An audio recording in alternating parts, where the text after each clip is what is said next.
বিয়ের অনুষ্ঠানে নাচতে নাচতেই মৃত্যু হলো ৮০ বছর বয়সী এক বৃদ্ধের।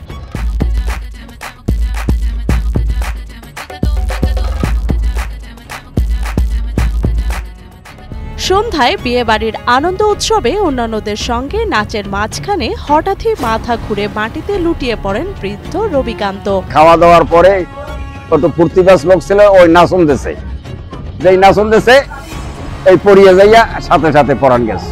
রবিকান্ত বিবাহিত জীবনে নিঃসন্তান হলেও কিছুটা ভবঘুরে ও ফুর্তিবাজ ছিলেন তিনি। বিয়ে বাড়ি হলে নাচতেন নিজের নাচের পোশাক আর পায়ে ঘুঙুর পরে।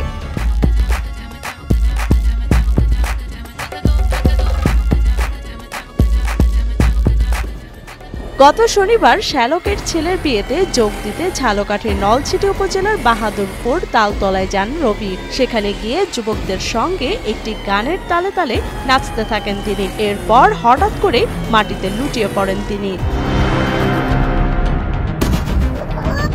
এরপর দ্রুত তাকে নলছিটি হাসপাতালে নিয়ে গেলে কর্তব্যরত চিকিৎসক মৃত ঘোষণা করেন। হিরন আরও মিনারেল ওয়াটার মাত্র 50 পয়সায় প্রতি লিটার। ধারণা করা হচ্ছে তিনি স্ট্রোক করে মারা গেছেন। প্রাণবন্ত এই মানুষটির হঠাৎ মৃত্যুতে এলাকা জুড়ে নেমে এসেছে শোকের ছায়া। রাত ১টার দিকে অ্যাম্বুলেন্সে তার মরদেহ কাউখালীর নিজ বাড়িতে নিয়ে আসা হয় এবং পরে সেখানে সৎকার সম্পন্ন করা হয় তার। রবিকান্ত পিরোজপুরের কাউখালী দক্ষিণ বাজারের পাটি ব্যবসায়ী ছিলেন।